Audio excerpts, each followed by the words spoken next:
Welcome to मनसरिया channel. आप इस photo को देखिए।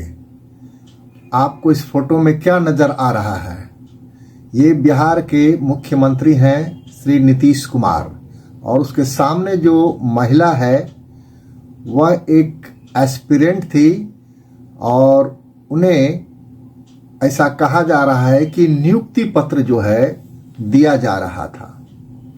आप देख रहे होंगे कि इस फोटो में मुख्यमंत्री उस महिला का, उस पीड़ित का हिजाब को टच कर रहे हैं। क्या किसी का हिजाब को टच करना बिना उसके कंसेंट से, क्या यह परमिसिबल था? एक ऐसे व्यक्ति द्वारा जो इस राज्य के, जो बिहार के मुखिया हों, ऐसे पद पर बैठे हुए व्यक्ति के द्वारा ऐसा कृत्य करना, क्या यह शोभनीय था? क्या यह परमिसिबल था? क्या यह एक ऑफेंस था? क्या यह ऑफेंस नहीं था? क्या यह लॉ ऑफ टॉर्ट्स के तहत एक रॉन्ग डूइंग एक्ट था? तो आइए मैं आपको डिटेल में बताऊं कि मुख्यमंत्री के इस कृत्य को आप दो तरह से डिफाइन कर सकते हैं।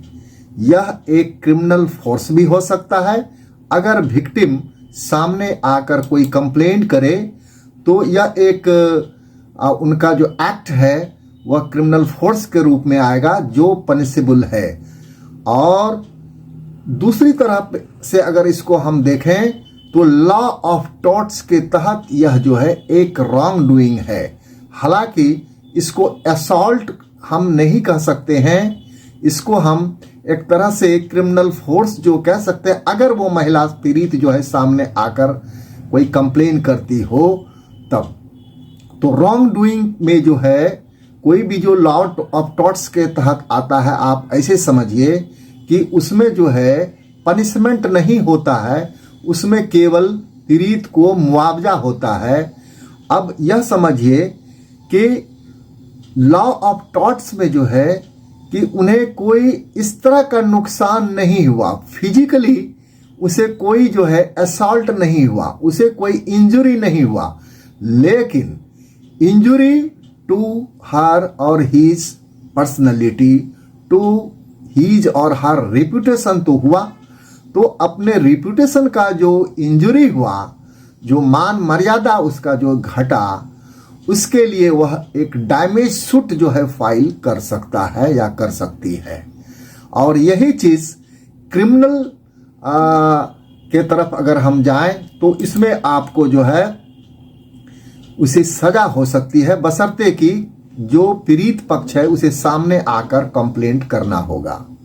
हालांकि वहां पर मौजूद जो सिक्योरिटी पर्सन्स थे, उन्हें इस कृत्य को करने से मुख्यमंत्री को रोकना चाहिए था, क्योंकि आप बिना किसी, अगर आपका इंटेंशन फेयर था या अनफेयर था, रिजनेबल था, अनरिजनेबल था, it does not matter. Matter यह था कि आप किसी भी व्यक्ति को बिना पूछे, बिना उसके परमिशन से, उसके बॉडी के किसी भी हिस्से को, उसके कपड़े तक को भी आप टच नहीं कर सकते हैं। तो इसलिए इस तरह के कृत्य को रोका जाना चाहिए था। आप देख रहे हैं वहां पर मौजूद जितने भी और भी अन्य नेतागण जो मौजूद हैं वो मुस्कुरा रहे हैं, जबकि उन्हें इस तरह से किए जाने से जो है एक बार रोकना चाहिए था या रोकने का प्रयास किया जाना चाहिए था, खास करके जो वहां पे सिक्योरिटी पर्सन्स मौजूद थे। तो यह एक क्रिमिनल एक्ट भी है, साथ साथ में एक रॉन्ग डूइंग भी है अंडर लॉ ऑफ टॉर्ट्स। अगर इस वीडियो में आपको किसी भी प्रकार का कुछ अच्छा लगा हो तो आप इसे लाइक, शेयर एंड सब्सक्राइब करेंगे। धन्यवाद।